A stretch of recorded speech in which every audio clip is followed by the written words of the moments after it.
Taking a page from the Forbes 400, the IRS has tracked the top 400 taxpayers over the last 16 years, asking what's happened to their incomes, what's happened to their taxes. And what we've seen is two major factors. One, their incomes have gone up very much. To make it into the top 400 in 2008, the most recent year for which data are available, you had to earn at least $110 million. The average for the top 400 is $270 million. So these people are really, really well off. But they don't pay a lot of tax. The question is why? It has a lot to do with the fact that much of their income comes from capital gains, which receive favorable tax rates. 60% in 2008 came from capital gains. In contrast, only 8% of their income came from salaries and wages for ordinary jobs. The rest of us, the rest of taxpayers, get about 3/4 of our income from salaries and wages from our jobs, and a very small fraction, only about 5%, from capital gains. Why does this make a difference? Because capital gains face a preferential tax rate of no more than 15%, in contrast to as much as 35% for salaries, wages, and other forms of income.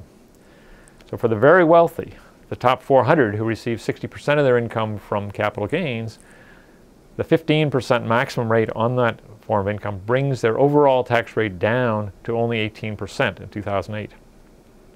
For the rest of us, we pay about 12.5%, certainly better. But if you compare the top 400 with, say, those people making between $500,000 and $1 million, people in that lower range, the $500,000 to $1 million, are paying about 24% tax rate on their income, much higher than that for these very, very wealthy people, because the wealthy have so much preferentially taxed income.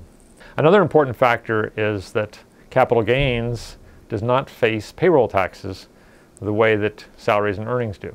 For most of us, getting 3/4 of our income from salaries and wages, we face the payroll taxes that fund Social Security and Medicare.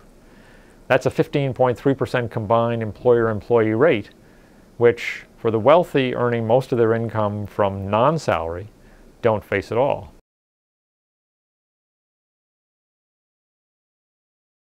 The recession had two effects on the wealthy. The first and most obvious was a 22% drop in their incomes, almost entirely because of a drop in the capital gains realizations. The value of their investments went down, they didn't sell as much at high gains, they offset gains with losses. For whatever reason, their incomes dropped by 22%. The surprising thing was what happened on the tax side of the equation. Their tax rate went from about 16.5% to about 18%. And the reason for that is with so much less capital gain income, more of their income was taxed at the ordinary rates as high as 35%, and less it was taxed at the 15% preferential rate on gains. So their average rate went up. The rest of us saw our rates go down from about 12.8 to about 12.4%, which is what you'd expect. But for these wealthy, the tax rates went up.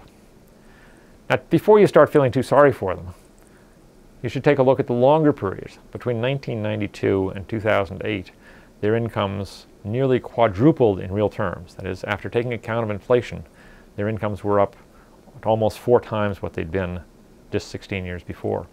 In contrast, the rest of us saw income growth, but only 77%, less than doubling over the same period of time. So the wealthy have seen their incomes grow up many, many times as much as what the ordinary person has seen.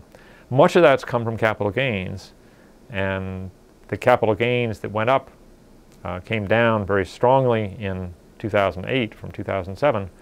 Nonetheless, the aggregate income was still well over $100 billion for these 400 folks.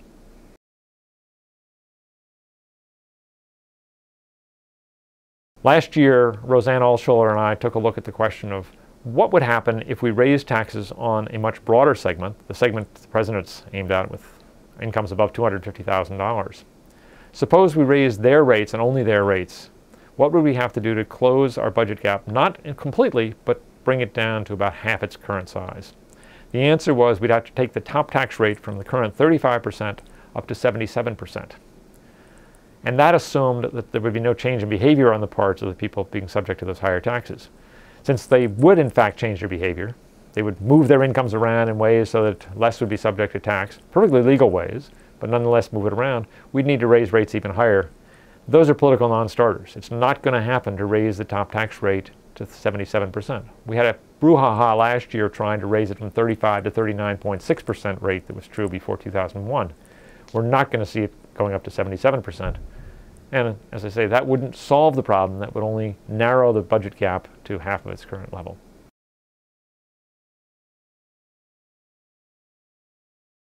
There are good reasons to tax capital gains at a lower rate. Much of the gains that accrued over a long period of time may be inflationary gains, and gains that have accrued only because prices have gone up, the value of the dollar is down. They're not real gains, and therefore you don't represent full profits. That would argue for a lower tax rate than on ordinary income. Offsetting that is the fact that because you didn't pay tax the whole time you owned the asset as it went up in value, you deferred your taxes from the time you bought it to the time you actually sell the asset, you saved a lot of money by not having to pay the taxes year after year after year. So that would argue for a higher rate. The two offset one another and mean, where should we be? Probably not as high as the ordinary rate, probably not as low as 15%.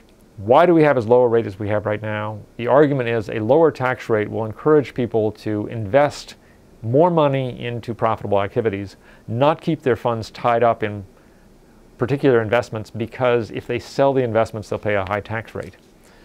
By lowering the tax rate to 15%, the argument goes, we will encourage people to shift their investments around, move them to the most profitable areas.